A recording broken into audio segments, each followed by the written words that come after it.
Well, this is another edition of Timeout. It is a regular podcast highlighting on major issues in sport, both locally and internationally. Timeout is also about strategizing, energizing, rebuilding, just as they do in various sporting disciplines. We love sport. We have played sport. We have worked in sport. We are looking forward to breaking down the headlines in sport and talking about things from the mainstream media that you may have missed. My name is Michael Kwambo, and joining me as always is Richard Wanjohi. Richie, it's good to see you after a while, and there's a lot to talk about in this episode of Time Out. Thank you very much, Bambo. I think we had been locked down both physically and mentally, and as this semi-lockdown had even the sporting industry. And yeah, it's good to be back and just to share our insights, what we have seen in the last couple of weeks, and maybe what's coming up in the next couple of weeks as well as we look to restart sport. True indeed. And you talk about the lockdown, of course, necessitated by the spike in numbers of COVID-19 in the country over the past few months. I believe it was about the 26th of March when the president of the Republic of Kenya, Uhuru Kenyatta, actually decreed a moratorium on, among other things, public activities. Sport was affected. That's what we're talking about. A lot has happened since then.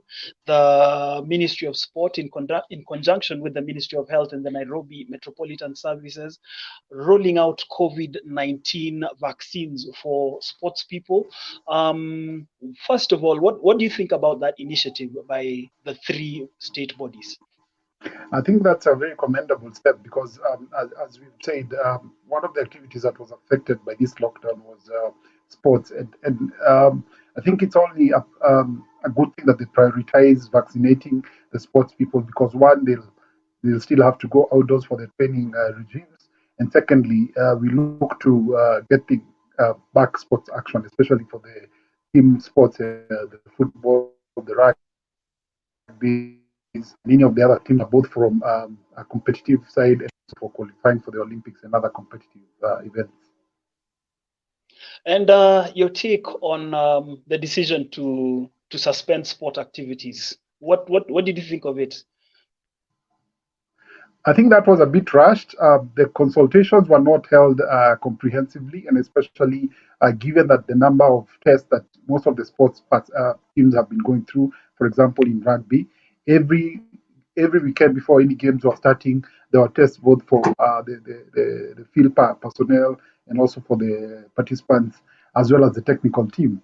And again, the incidences of the pandemic with the sports people was at a minimum. I think it was oscillating between 3 to 5%, and that then explains that there was no need of rushing to close down sports. But then again, we are not the ones who make these decisions.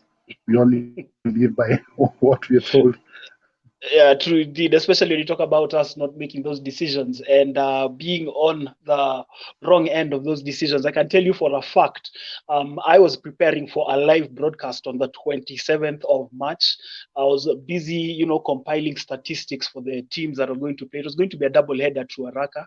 So, you Mm. know, you're lost in the moment, working towards gathering content to entertain the viewers on Saturday, and then our WhatsApp message comes in, and boss, there's no games, and you feel deflated because it had been good. That I think was about the fifth week for us guys in rugby, enjoying the resumption of sport.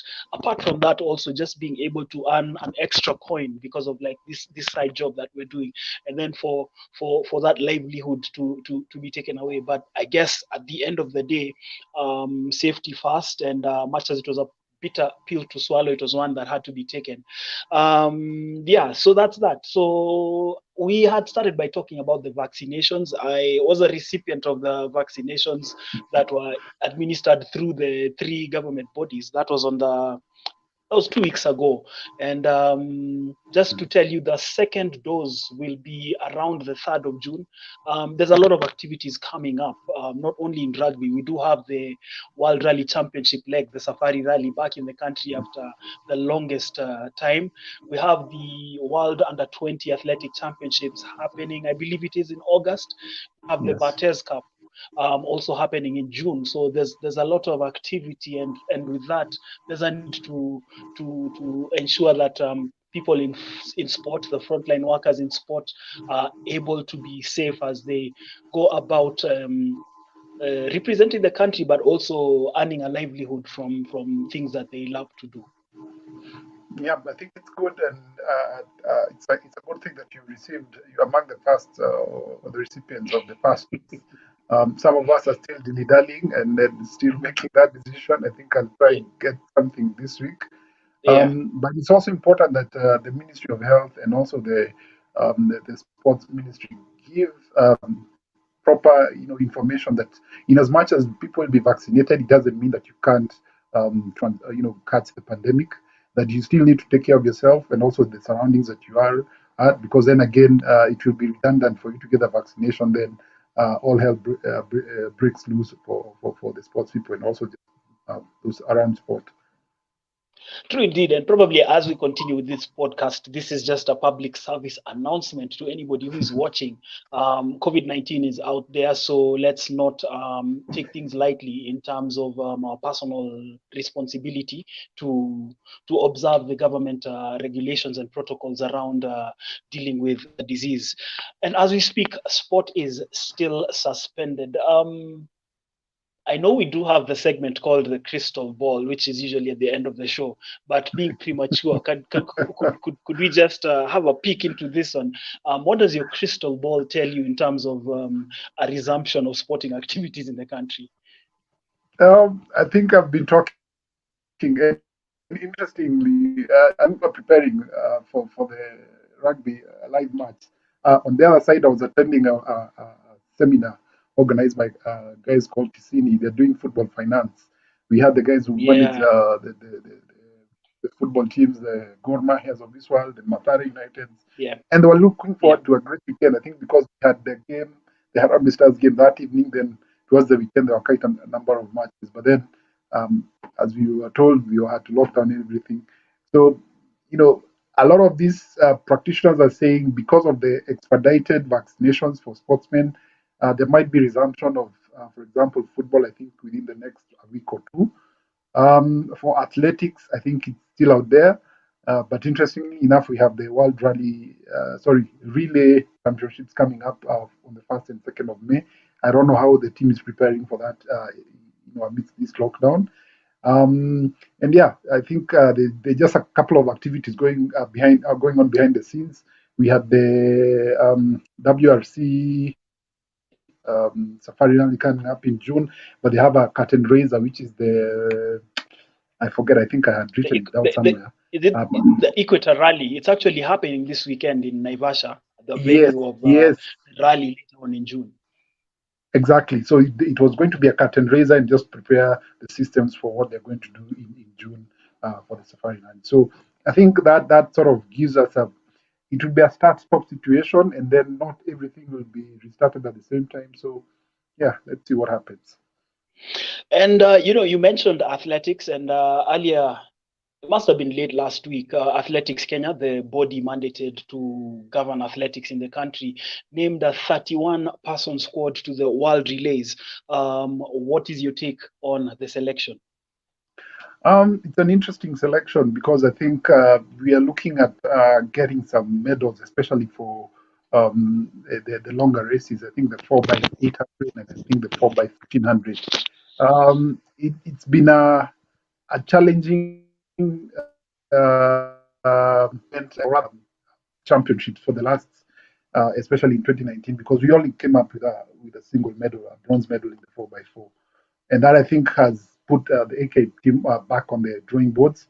And I think they have been trying to get the selection right. What shocked me was that there was no team for the 4x4 men's race, which I think is usually like a Exactly, tradition. Uh, exactly. that I think was I'm still shocked because that would have That been is the a main.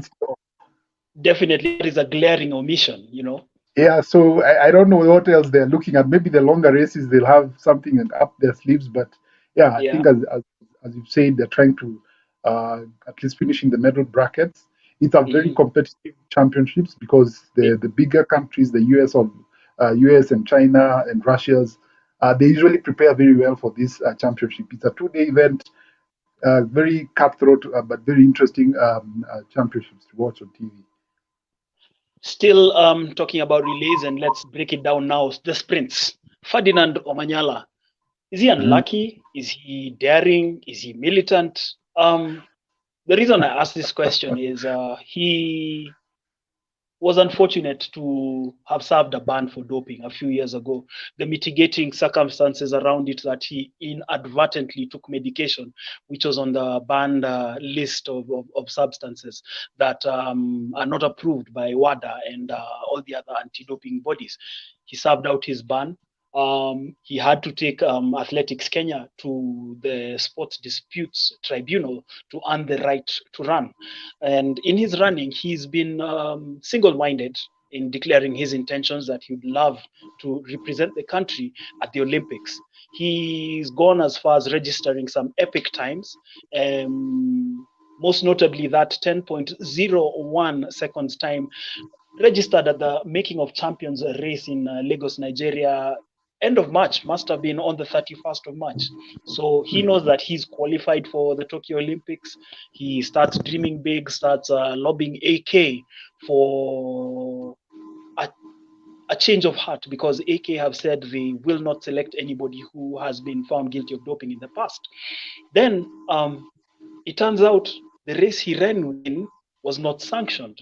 So that means his qualification is null and void. His national record, which he had set, is null and void. So back to the question that I was asking you: militant, naivety, what?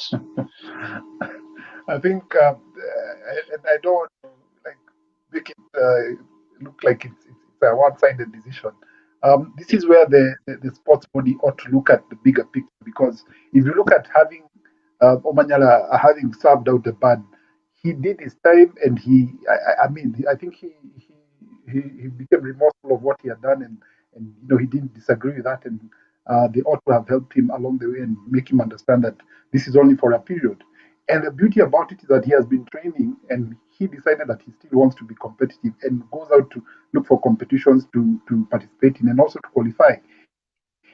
It might be a bit the big Lagos may not have been sanctioned, but I think that tells you the hunger that he has to run and to just basically just represent the country.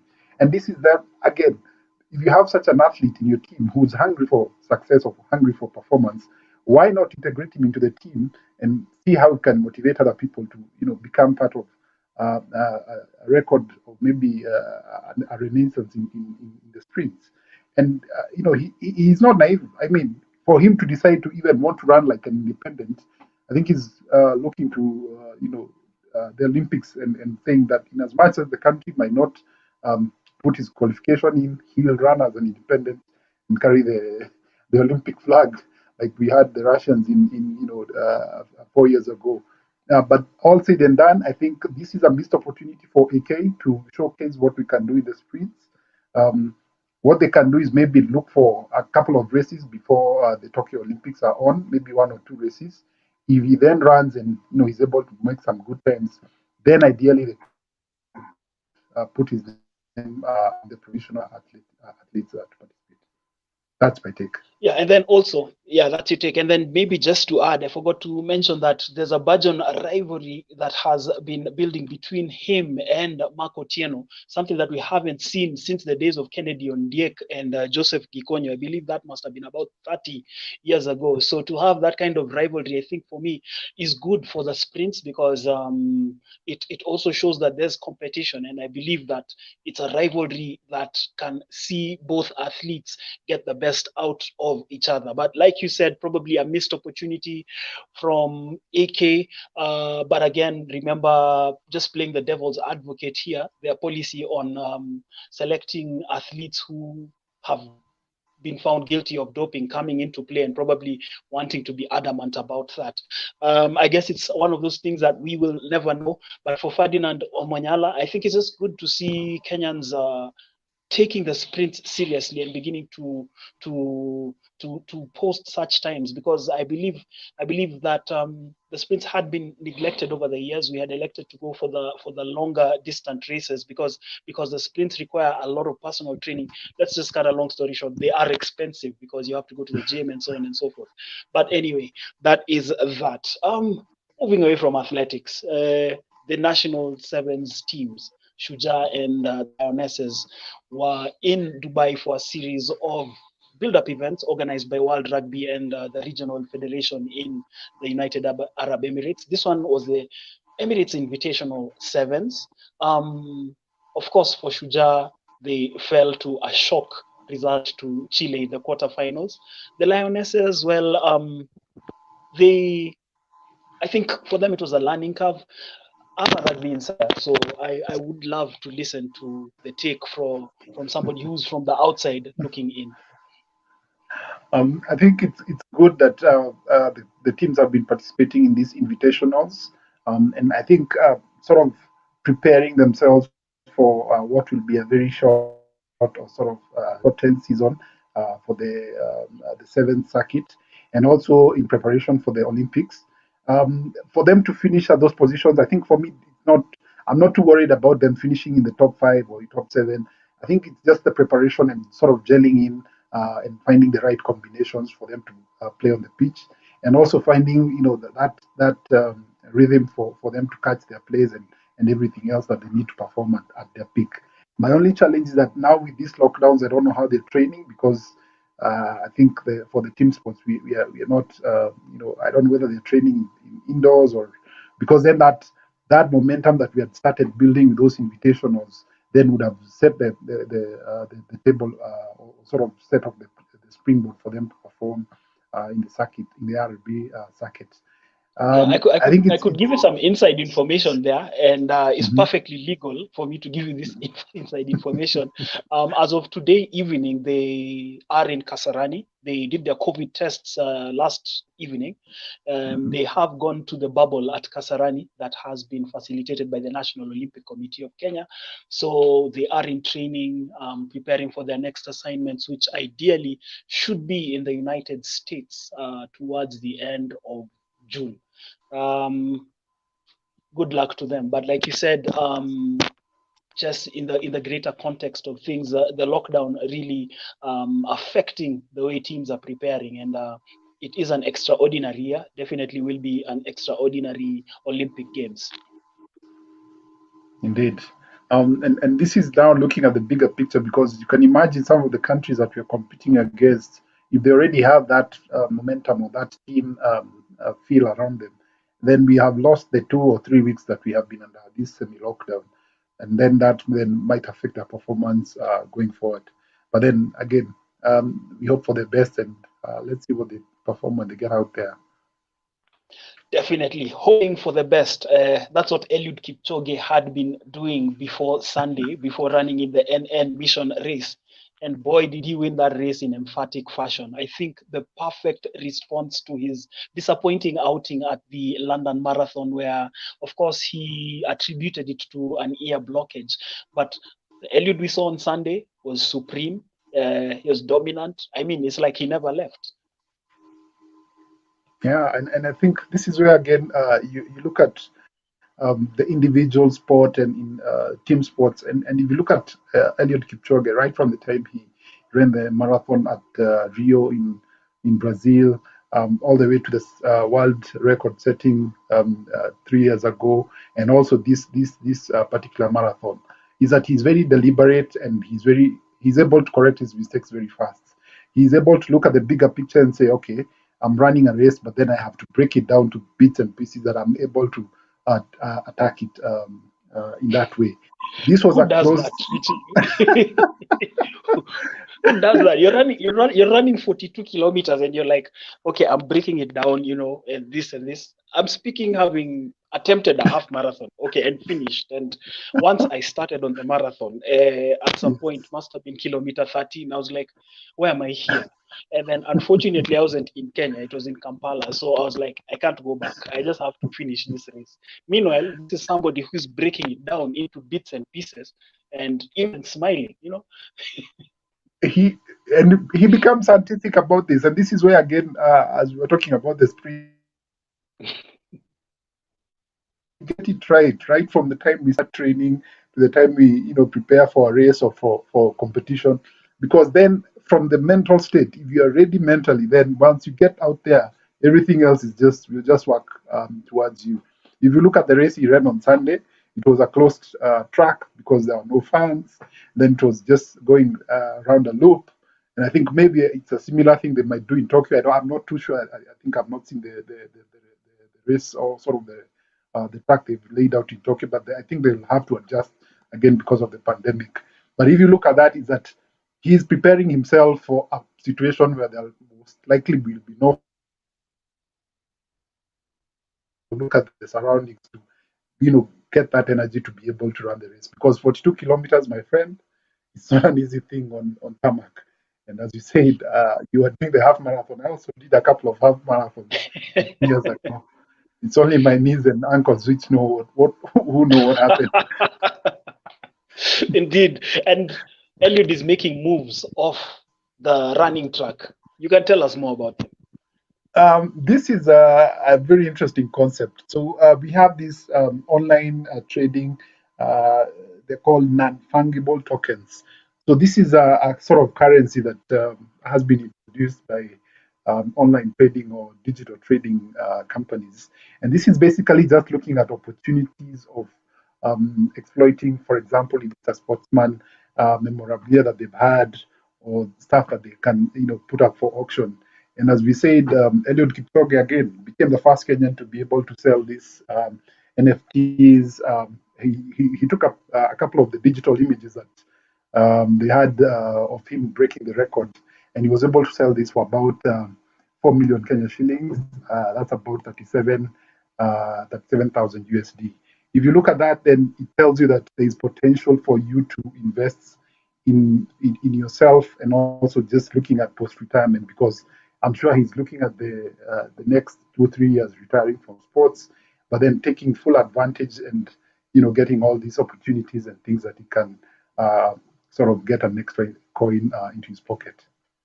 Definitely, and that serves as a timely reminder to our athletes that it's not all about the fame and the glory. It's also about exploiting your brand and making it work for you. The reason I say that is because Eliud is also on our screens promoting one of the leading oil companies on the continent. I mean, that's another feather in his cap, the endorsement. And the reason I bring this to play is because for the longest time, many of our local sports personalities have been publicity shy because they probably feel that we are going to dig deep into their lives. We're going to reveal how much they earn. They forget that they, just like musicians and politicians, are public figures. And they, apart from being role models, can also benefit from their brands. They can have something to keep them going beyond their playing days. I mean, we talk about Jordans now. When did Jordan retire from the game? Uh, you know, I forget about his stint with the Wizards. For me, his retirement was when he won the last of his titles with the Bulls. Everything else is irrelevant. That must have been Uh, 25 or something years ago, and he's exactly. still reaping off of that, and these are just examples of what you can do if you position yourself. I mean, what to do, let's move to rallying, and the rally that you had forgotten and I had remembered, the Equator Rally. It takes place this weekend in Nanyuki.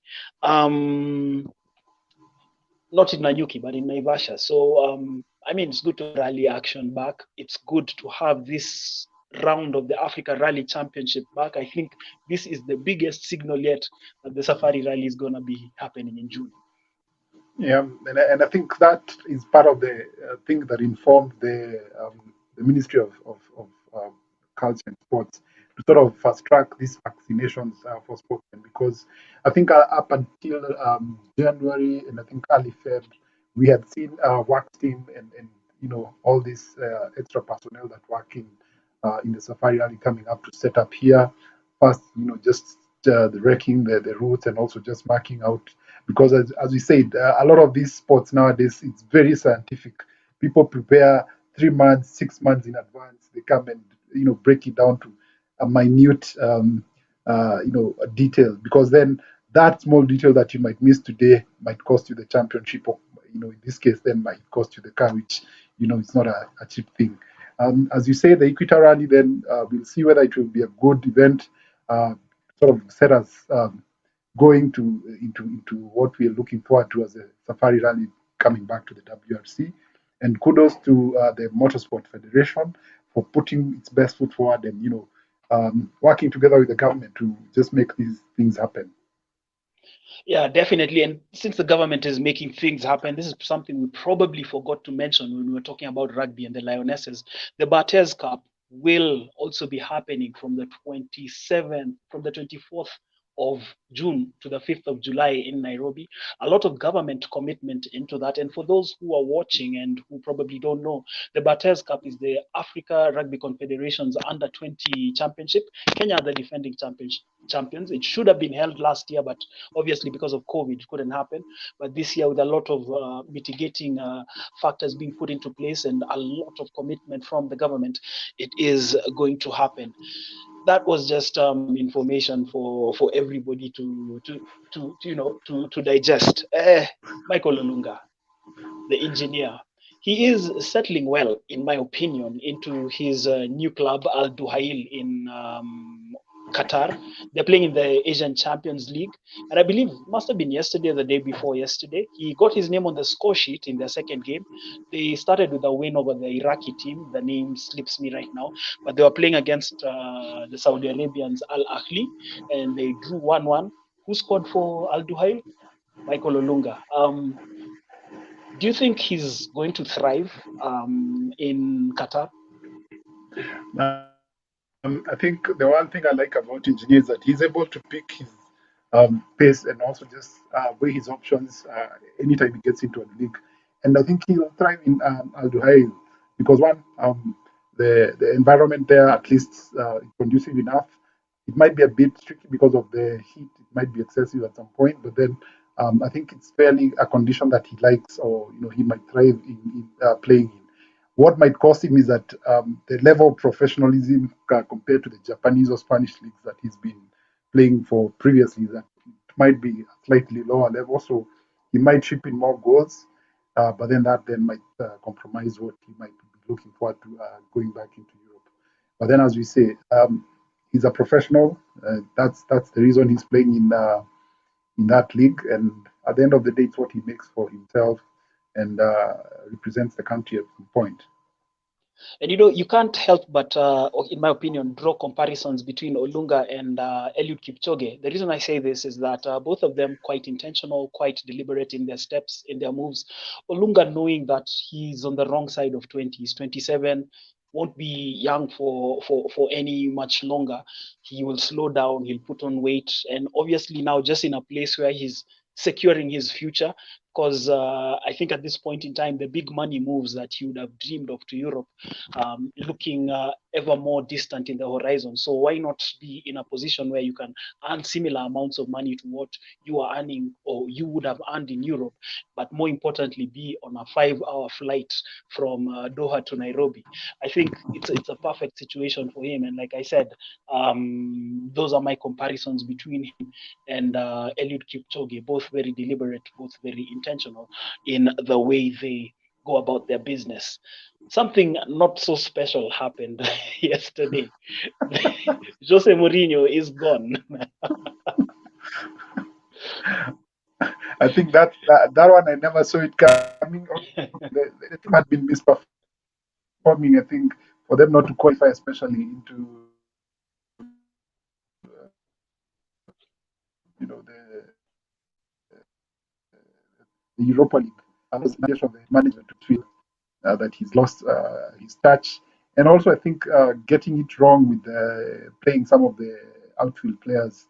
I think he had an issue with this young man with the long hair. I keep forgetting his name. But then also losing Harry Kane to injury, and just Gareth Bale coming back, but he hasn't gotten quite what he used to have back in the day when he was his And past before his Madrid move. yeah, and And I believe Gareth Bale has indicated that he wants to return to Madrid at the end of his loan spell, so probably not too comfortable under Mourinho. Exactly. So I think, and this I was reading from pundits yesterday and also today. I think his career in the English Premier League might have come to an end.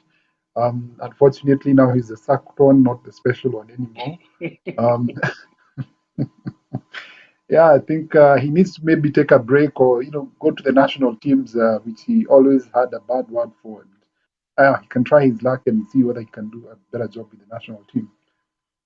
Yeah, well, I think, in my opinion, that he should coach in Asia or the US, because I think he's at a point where he's he's been overtaken by time, by events, and he now needs the big money moves as well to just just have a soft landing. I was going to say to secure his future, but if you look at Mourinho, he has got some very crazy clauses for when you terminate his contracts. He's Yes. made a lot of money from his sackings as well, so I think his future is secured. But I think now, just to secure his legacy, retire in Asia, win an Asian Champions League, or go win the MLS with DC United. Those are just Mm. some of the things I propose. And since we're still on football, and this was something that was not in the script but broke out anyway, the European Super League.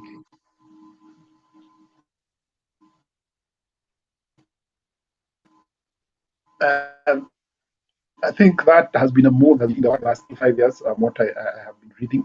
And I think this is just the big clubs sort of trying to, for lack of a better word, trying to put the middle finger at UEFA and FIFA, because they're saying, from what we have seen in the last couple of years, UEFA Champions League is not what it used to be. It has been diluted with a lot of teams coming from smaller leagues. And if you look at some of those teams, they're saying that we are bigger brands than even the Champions League right now. So they want to sort of have an exclusive club. And it's interesting because some of the pundits were saying that if you compare with what happened in the EPL in the early 1990s, even then the EPL founders were reprimanded and called all sorts of names for starting a new league to beat the first division, the English first division.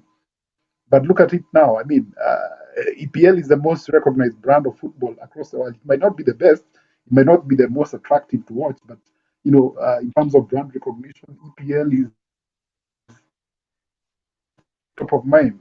So I think that's sort of what these countries are looking at. Sorry, these clubs are looking at, and FIFA and UEFA were very quick to sort of put the stick at that proposal and starting to threaten all sorts of sanctions to players, but I think it's something that they'll have to start dealing with because some of those clubs are feeling that Champions League is not all that they can look at.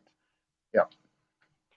Yeah, I think for me, let it happen if it will happen. I already read somewhere that they secured funding from JP Morgan Chase, the US bank, and that is serious amounts of money that they have secured. But other than that, just for the spirit of letting something new thrive, let it happen, and let those players still turn out for their national teams at the continental and global competitions. I kind of felt a hint of hypocrisy from UEFA when they said that they would sanction and actually ban any players who ended up turning out for teams in the European Super League. I wish they would have taken this same hardline stance against racism. Precisely. Uh, and this is where you're looking at, when the battered side is taken away from you, and suddenly clubs are becoming almost semi-autonomous and telling you we don't need your federation, we don't need your association. Obviously, they must feel threatened because the Barcelonas of this world, the Bayern Munichs, as well as the Manus, the UEFA Champions League will not be what it is right now. And if you don't have those teams qualifying for the semis and the finals, then it becomes almost a lackluster event, or sort of finale. And even for the players, if you look at, I was reading somewhere where FIFA, Arsene Wenger was saying that if you look at the cycle of the World Cup and these major European events, we always have them after every 4 years. So, for example, a guy like Cristiano Ronaldo, his only chance of ever winning a World Cup is next year in Qatar. And that's if he doesn't pick an injury and if Portugal qualifies and they're able to get into the proper stages, the quarters and the semis. Beyond that, then after that, he's not able to qualify to win the World Cup. So coming back then now to what these clubs are proposing is that you want to make big money moves early enough, and you want to attract the best of talent because then this is sort of like I think it's a round robin league they're trying to sort of secure. And I can bet you the day they do that or they put it on the screens, some of us will be sleeping at past midnight to watch these games. Yeah. And you have to give it to Arsene Wenger. He foresaw this years ago, and it's coming to pass. Yes. Mm. Now, moving on to golf. Matsuyama, he was victorious at Augusta, winning the Masters. And that, I think, was quite an epic moment, both for Japan as a country and for him as an individual. Following those 4 rounds of golf, it was just exciting to see him, build his way first of all to the top of the leaderboard and then take the green jacket. But most importantly for me, my highlight was the respect that he showed his caddy.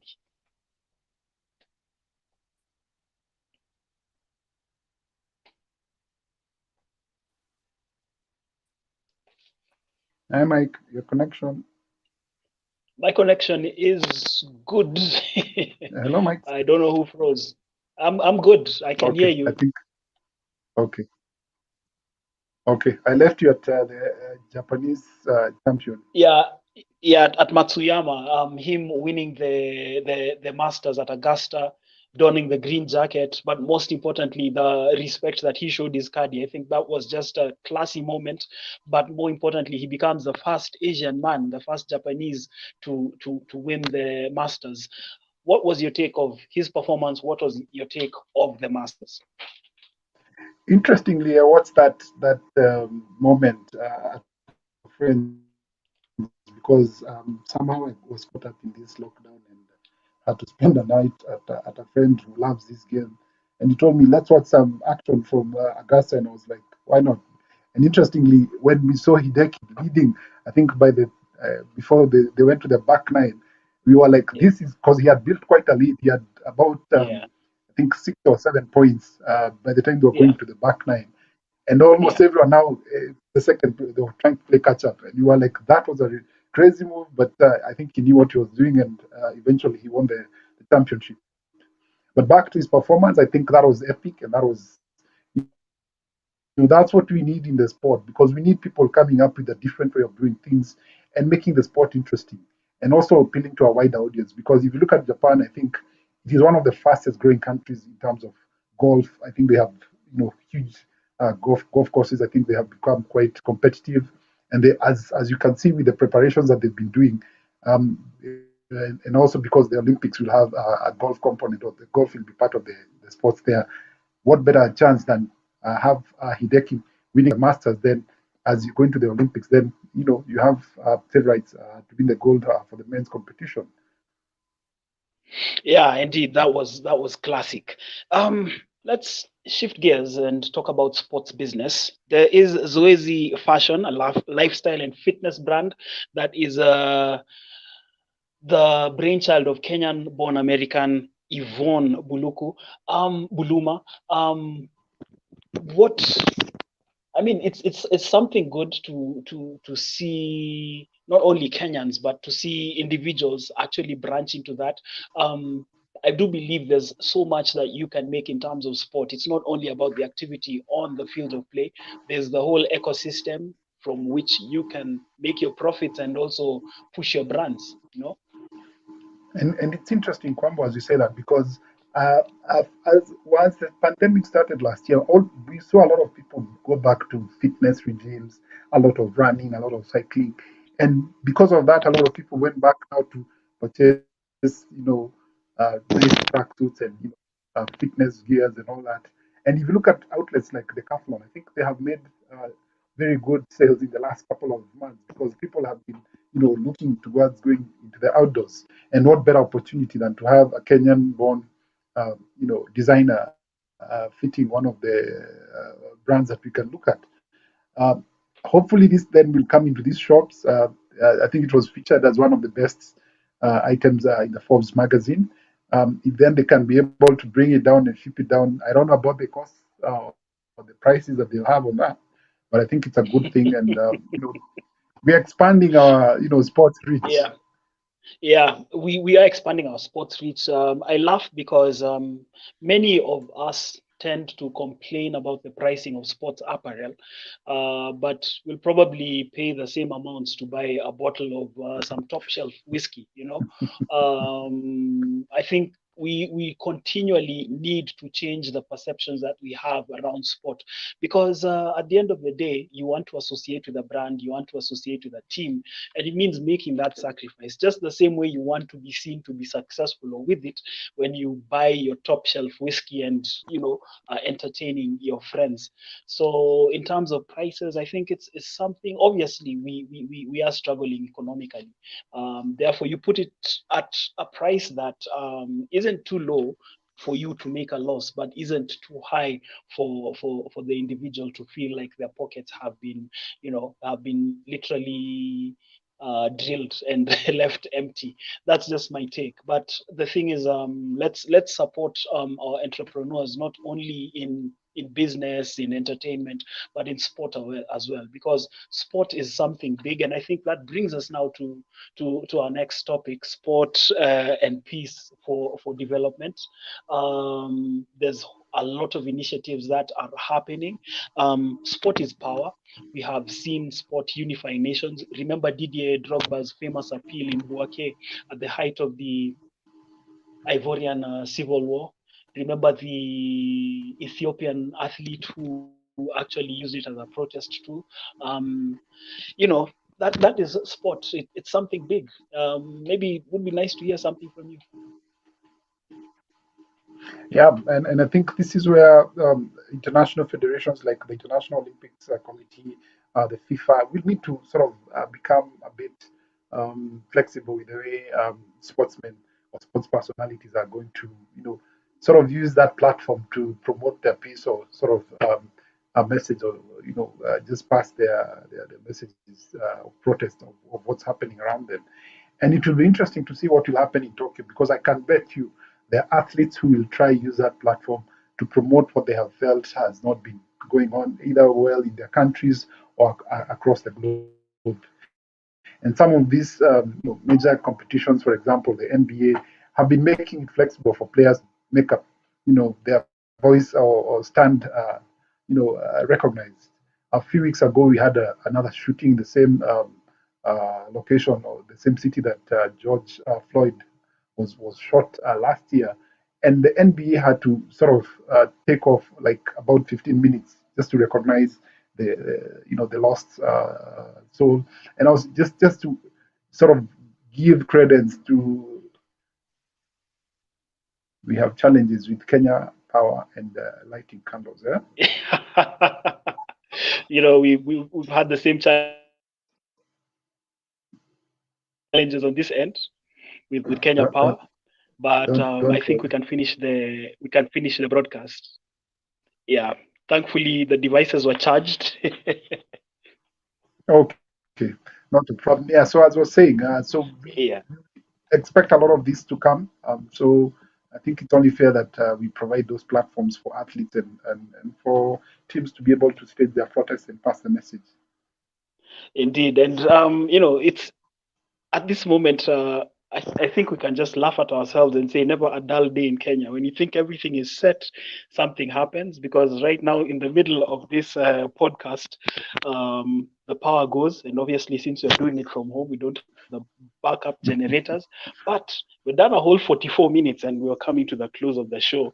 Mhm. I just like the way we've taken it in stride and continued to work it through to the end. I think it's Yeah, the resilience of being in sports. exactly. That's the whole spirit about sports. Indeed. Now, we're coming to the tail end of the show, and the past 2 weeks have been a bit sad in terms of the news that we've had from some of the people who have brought us a lot of what can I say, pride as athletes. Henry Rono is not too good. We all know Henry Rono. He set 5 world records in 81 days in 19 games in the States before electing to come back home to Kenya. Must have been 2 years ago. However, his settling in has been quite difficult. And, just in terms of athlete welfare, especially beyond your playing days, how do we deal with this? I think the Ministry of Sports and the respective sport bodies, they need to make a deliberate move. Sorry.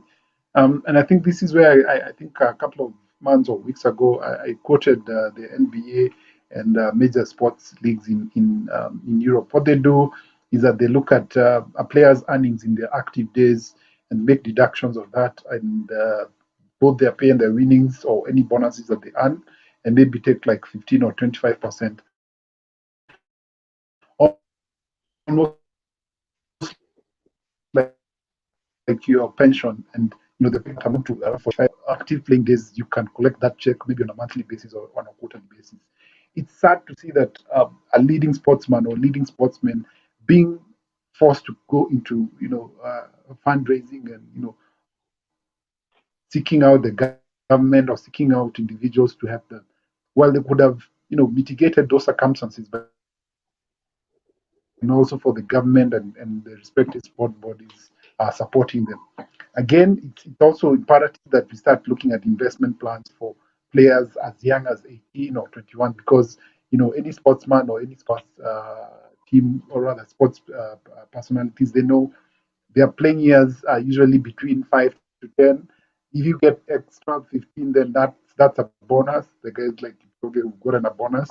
But then it's important that we start making those savings as early as possible, because then once you're done with your playing days, no regular income might be forthcoming, and also we don't know what happens in case you get an injury or something else happens. Yeah, and in news just in, my power is back. They had your threats, huh? Yes, they did. Now, we were still talking about the plight of sporting personalities, and Benjamin Ayimba. He's brought so much joy to the country as a player, as a coach. He was part of the first Kenya Sevens squad that qualified for their first ever Rugby World Cup Sevens in 2001 in Argentina. He coached the team to a first ever Rugby World Cup semi-final in the sevens version of the game in 2009 in Dubai, coached the team to its first ever World Series final the same year in Adelaide, coached the team to its first ever World Series title in 2016, which incidentally was just 3 days ago when we celebrated the fifth anniversary of that win in Singapore. He is hospitalized in a Nairobi hospital. He has been down with cerebral malaria. His family has expressed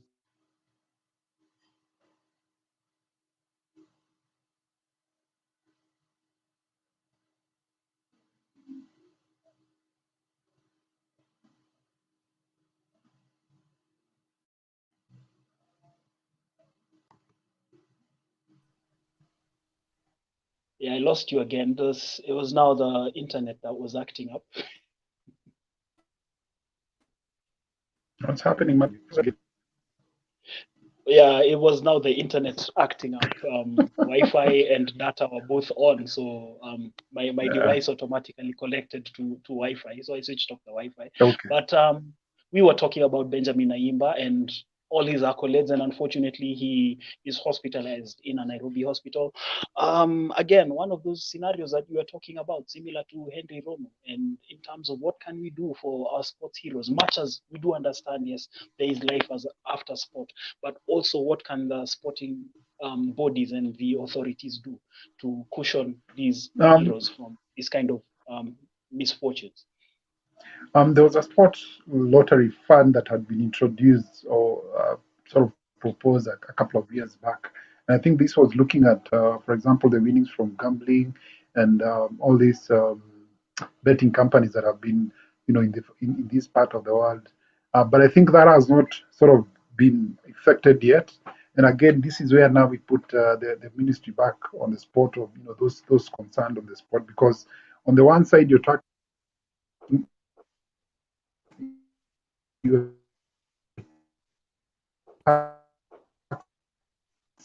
these sportsmen or these individuals. There now you have so can we make it viable for you to be a sports person or a sports hero in this country, in the sense that give them tax holidays, give them better earnings from their winnings.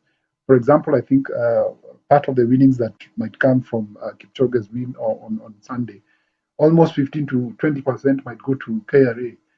I mean, it bogs the mind, and for what? It's just a bit it's double-sided, and I think those are the things that the government needs to look at, because a player or a person of the caliber of Benjamin Aimba should not be having problems with securing medical services in this part of the world. Imagine if it was you and I, then what would happen? I think would have perished a long time ago. Yeah. Yeah, I guess this is something that will obviously be a recurring topic on future episodes of Timeout. We end with transitions, but before the transition, no, we will end with with crystal ball. But first, transitions. Last week we did lose Marvin Omalwa, the founder of the Mount Elgon Jumbo Charge. It is an event similar to the Rhino Charge, also geared towards conservation of the Mount Elgon forest. Marvin Wamalwa passing away after battling cancer.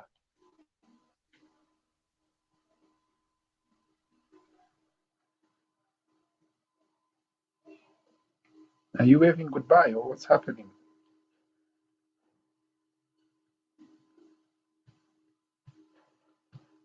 Hey, Mike.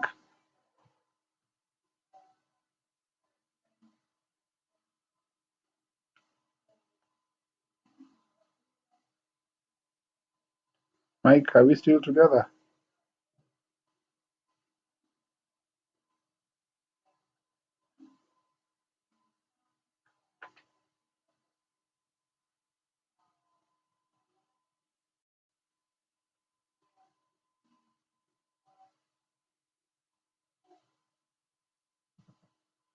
Hey, Mike.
Wow, and it seems as though we Hey, will Mike.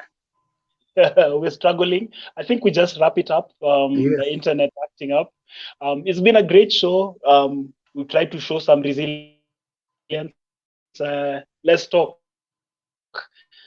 in the next episode of Timeout. Yeah, thanks a lot, and looking forward to a nice end of April, and as we gear up for a busy May and June.